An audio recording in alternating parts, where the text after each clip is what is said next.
the whole thing about forgetting someone who has died. Suddenly you might have a day where you think, oh my goodness, this entire day I have not remembered him or her. Oh, what does this mean? Does this mean that I don't love them enough? Or does this mean that I'm doing something wrong? Or no, it doesn't mean any of those things. It means in time, that process, you will have days where you do not remember that person anymore. But you will never forget them. You're in the process of healing and your life is moving along as it must. So some people dive back into their grief and try to recreate their sadness for fear that they're being unfaithful to the person who's died, or that they're losing their memory, and that's not good. No, not at all. That's totally appropriate behavior. And it's always good to stop and think, if you were the one who died and you had left this person behind, would you want them to be incapacitated by their grief? Would you want their life to be over? Would you want them never to have a happy moment again? Would you want them to only be desperately sad and upset all the time? No, of course you wouldn't. You would not. And therefore, every single feeling is appropriate in the moment it's happening. That's it. And when it happens, and how long it happens, and whether it goes away or whether it comes back, is all part of the process. All part of the process. But the acceptance piece is really so big, because otherwise we get caught in back again, this isn't it. It's got to be, should be something other than what is happening. No, this is what's happening. This is it. All suffering comes from thinking, this isn't it. You know, your suffering is your own. There is no difference. This person lost a partner, a spouse, a child, a parent. This person lost a job. Those are two different losses. But the feelings around loss can be the same. I can recognize that this person is suffering because of their loss. But we don't sit around, you know, qualitatively ranking one person's loss over another's. It is absolutely true that most of us do not want to sign up for a long, painful illness. However, there are enormous gifts that can take place in that process. Then we look at the caregiver situation, caregiver burnout. Sometimes someone who is caretaking someone, it becomes so demanding and so difficult, they actually find themselves fantasizing putting a pillow over the person's head, the person that they love more than anyone on the earth. Of course, I mean, that's just out of their frustration, which is why caregiving and support for caregivers is an important part of the work we do here. Because we take care of ourselves so that we may take care of others, and we do that out of our overflow. In other words, I take care of Cynthia so well, that whatever's left over from taking care of Cynthia, I am able to take care of you. So and as the population ages, caregiving has become more and more a part of our culture. Up till now, maybe a couple of generations ago, families lived in different multi-generational homes. Grandma was taken care of by parents who took care of kids, etc. Now we're much more fragmented, and things our societies are different, and we need to bend with the different changes. The shock of someone dying suddenly is simply that, it's a shock, but it's no less a loss than someone who has died after a long illness. And P.S., people who will fantasize wanting the person that they're caring for to finally let go because the quality of their life is so absent and their suffering is so great. It's compassion to say, if you feel it's time to go, I support you and I will be okay.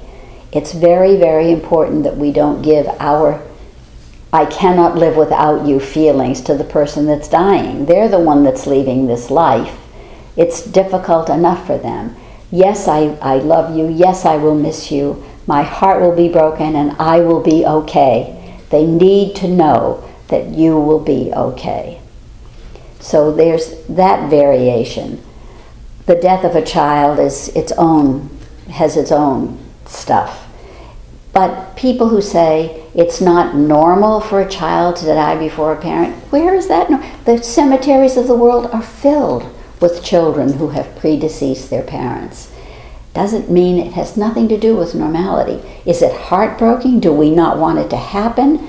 Do we just feel murderously, suicidally sad when it does happen? All of that is true, yes.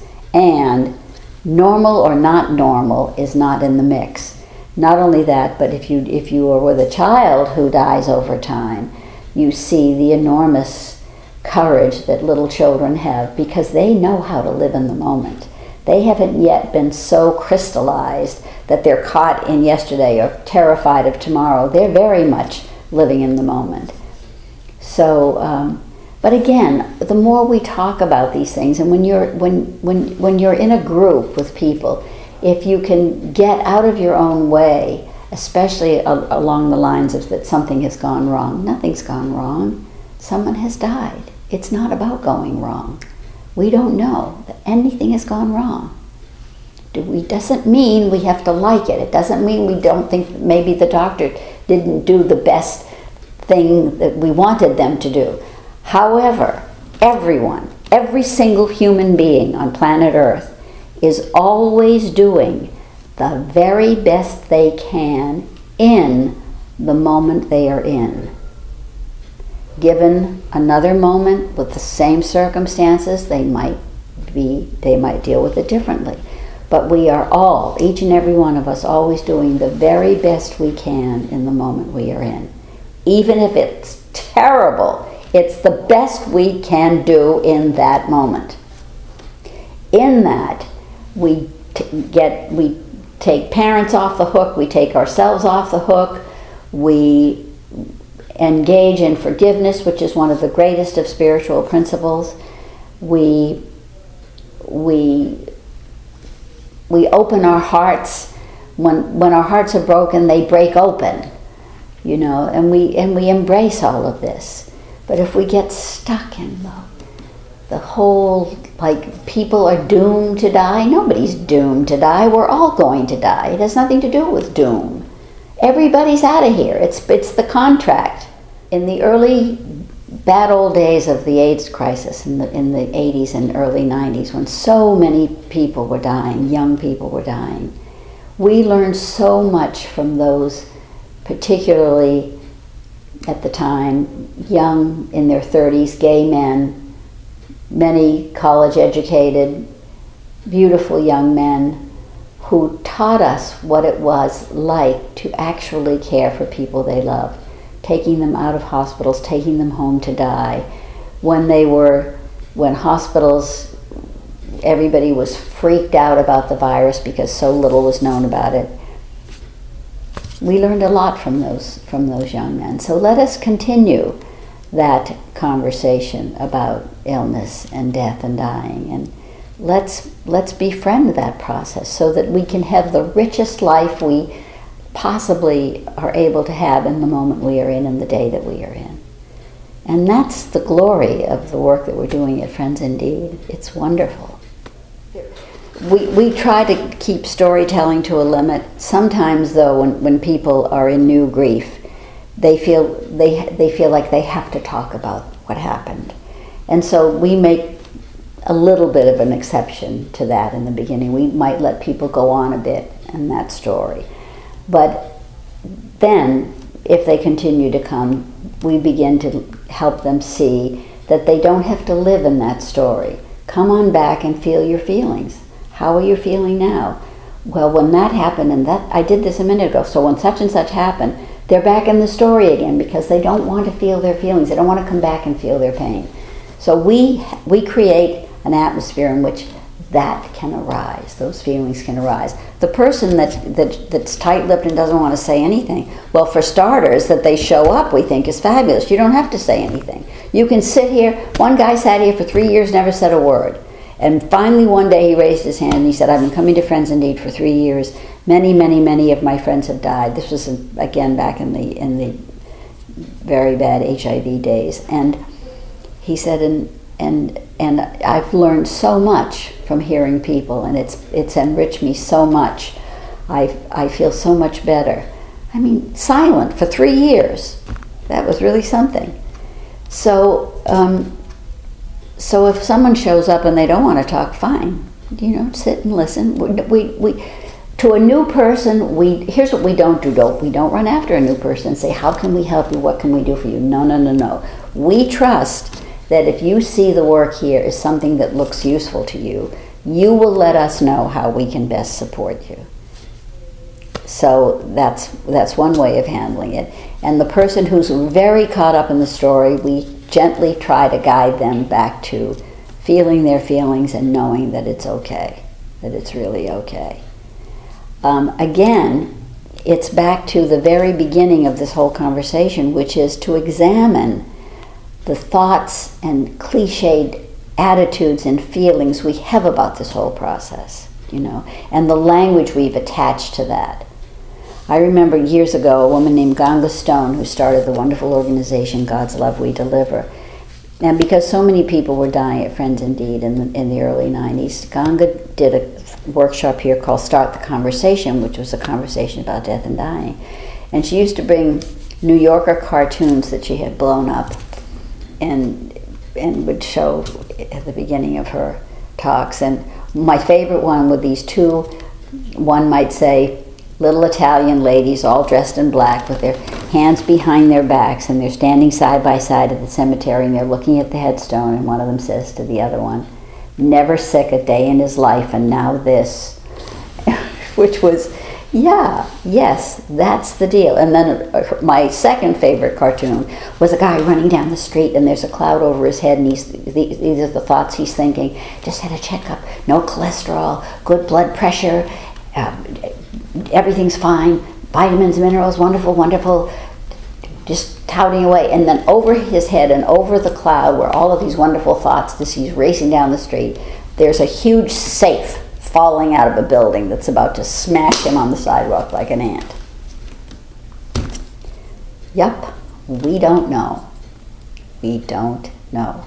So if we get stuck in the stories we're telling ourselves, the fantasies we're having, we got to notice that that's where we're putting our energy, whereas we need our energy for where we are now, right now, in this moment, in this day. Stephen Levine, who wrote a book that was transformative for me called Who Dies? Fabulous book, beautifully written and just so, so wonderful. Certainly his work with death and dying, Ram Dass's work, and lots of other people. I mean, Heading Toward Omega, I forget who wrote that one, and past lives, regression, those kinds of things are interesting to look at. You know, there are lots of people who've done lots of things, and we at Friends Indeed have shamelessly borrowed them all. I mean, we don't really have our own Friends Indeed philosophy, but we are spiritually based. This body is the Ford we drive around town in. This is not who we are. When this, whatever enlivens this, lifts off, what is left is the bag of bones that used to be Cynthia Burke. And what happens when that liftoff takes place is the mystery of all time. I've been with a number of people who've actually died in my presence. And honestly, for those who've done their spiritual work and sort of are mostly without exception ready to go, when they finally go, it's like a feather in the wind. I mean, you can just, it's almost like the spirit just goes, whoosh.